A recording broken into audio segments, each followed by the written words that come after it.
Okay students, today I am going to discuss the binomial nomenclature. Binomial nomenclature ऐसा method है जिसमें living organisms को scientific names दिए जाते हैं। जैसे कि बाइनोमियल का वर्ड ही सजेस्ट कर रहा है कि हर स्पीशीज को 2 नेम्स दिए जाएंगे। First one genus and second one species. Binomial nomenclature को एक स्वेडिश बायोलॉजिस्ट जिसका नाम था कार्लस लिनियस उसने इंट्रोड्यूस करवाया था। उसका बनाया हुआ ये सिस्टम इतना पॉपुलर हुआ कि आज तक इसको यूज किया जा रहा है। बाइनोमियल नोमेनक्लेचर को यूज करने के कुछ रूल्स हैं।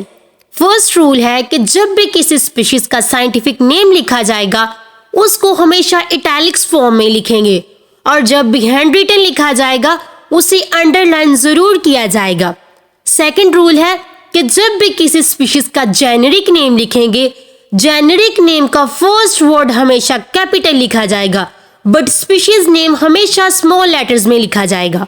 थर्ड रूल है कि जब भी हमने साइंटिफिक नेम लिखना है उसे कंप्लीट लिखा जाएगा, उसकी कोई भी शॉर्ट फॉर्म यूज नहीं की जाएगी।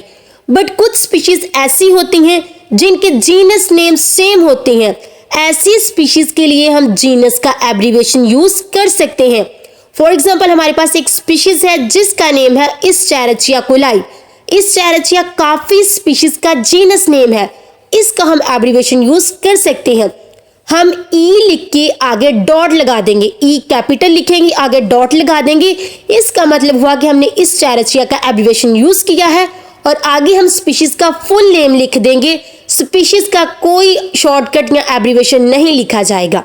अब हम बाइनोमियल नोमेनक्लेचर की सिग्निफिकेंस की बात करेंगे कि हमें इसकी जरूरत पेश क्यों आई। क्योंकि कॉमन नेम्स बहुत ज्यादा प्रॉब्लम्स कर रहे थे, इस वजह से हमें इसकी जरूरत पेश आई। फॉर एग्जाम्पल अनियन को उर्दू में प्याज कहते हैं बट पाकिस्तान के कुछ रीजन्स में इसको गंडा, बासिल और वासिल कहा जाता था और जो दूसरे कंट्रीज हैं इसके डिफरेंट कॉमन नेम्स लिए जाते थे। अब हमने बाइनोमियल नोमेनक्लेचर के थ्रू इसका एक साइंटिफिक नेम रख दिया, इलियम कैपा। अब हम कुछ डिफरेंट ऑर्गेनिजम्स की बात करते हैं कि ऑर्गेनिजम्स डिफरेंट हैं लेकिन उसका कॉमन नेम सेम लिया जा रहा है। फॉर एग्जाम्पल ब्लैक बर्ड, कुछ रीजन्स में क्रो को ब्लैक बर्ड कहा जाता है और कुछ रीजन्स में रेवन को ब्लैक बर्ड कहा जाता है, इसलिए इसका साइंटिफिक नेम रख के इसकी प्रॉब्लम को भी सॉर्ट आउट कर दिया गया। अगर हम फिश की बात करें तो अकॉर्डिंग टू साइंस फिश उसी एनिमल को कहेंगे जिसके पास वर्टिब्रेट, फिन्स और गिल्स होंगे। बट कॉमन नेम्स के अकॉर्डिंग सिल्वर फिश, क्रे फिश, जेली फिश और स्टार फिश ये सारी फिशेस फिश की कैटेगरी में आती हैं।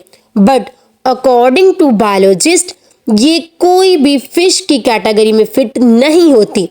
फिश की कैटेगरी में जस्ट वही एनिमल फिट होगा जिसके पास वर्टिब्रेट, फिन्स और गिल्स होंगे। सो इन कंफ्यूजन से दूर रहने के लिए बाइनोमियल नोमेनक्लेचर को अप्लाई कर दिया गया।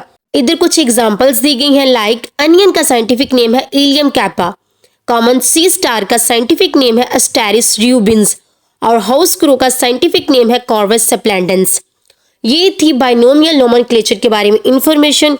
Thanks for watching. काइंडली मेरे चैनल को सब्सक्राइब करना मत भूलिएगा ताकि इस तरह की मजीद वीडियोस आप तक पहुंच सकें।